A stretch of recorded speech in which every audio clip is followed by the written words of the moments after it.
শালানপুরের যুবতী খুনের ঘটনায় 48 ঘন্টার মধ্যে একজনকে গ্রেপ্তার করল শালানপুর থানার পুলিশ।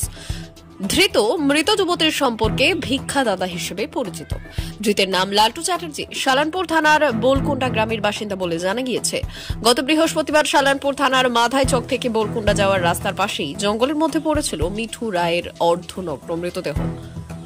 ধৃত খুনের ঘটনা স্বীকার করলেও পুলিশের প্রাথমিক অনুমান সম্পত্তিজনিত কারণে এই খুনের ঘটনা ঘটে থাকতে পারে। পুলিশ ঘটনা তদন্ত শুরু করেছে। আজ ধৃতকে আসানসোল আদালতে তোলা হলে পুলিশ ধৃতকে নিজেদের হেফাজতে নেওয়ার আবেদন জানাবে তদন্তের স্বার্থে। পুলিশকে বলে দিয়েছি, বললাম তো। কি মদ খেয়ে খুন করেছিলেন? বলছি পুলিশকে সব বলে দিয়েছি। কেন খুন করলেন? পুলিশকে বলে দিয়েছি, বললাম যে। মানে তাহলে আপনি খুন করেছিলেন? ছুরি আপনার তো বোন হয়, কেন মারলেন আপনি? পুলিশকে বলে দিয়েছি সব। কিসের জন্য মারলেন আপনি? পুলিশকে বলে দিয়েছি, বলছি তো। সম্পত্তি ওখান থেকে জেনে নেবেন, পুলিশকে বলে দিয়েছি সব।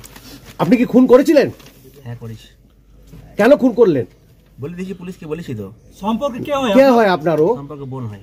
কেন মারলেন না? কেন মারলেন আপনি? বললাম তো, পুলিশকে সব বলে দিয়েছি। কি দিয়ে মারলেন? টাকার জন্য মেরেছেন কি? আমি পুলিশকে বলে দিয়েছি সব। মানে কি দিয়ে মারলেন? খুন কি আপনি করেছেন? খুন কি আপনি করেছেন? আমি করেছি, পুলিশকে সব বলে দিয়েছি। খুন আপনি করেছেন? পুলিশকে বলে দিয়েছি, বললাম তো। কি মদ খেয়ে খুন করেছিলেন?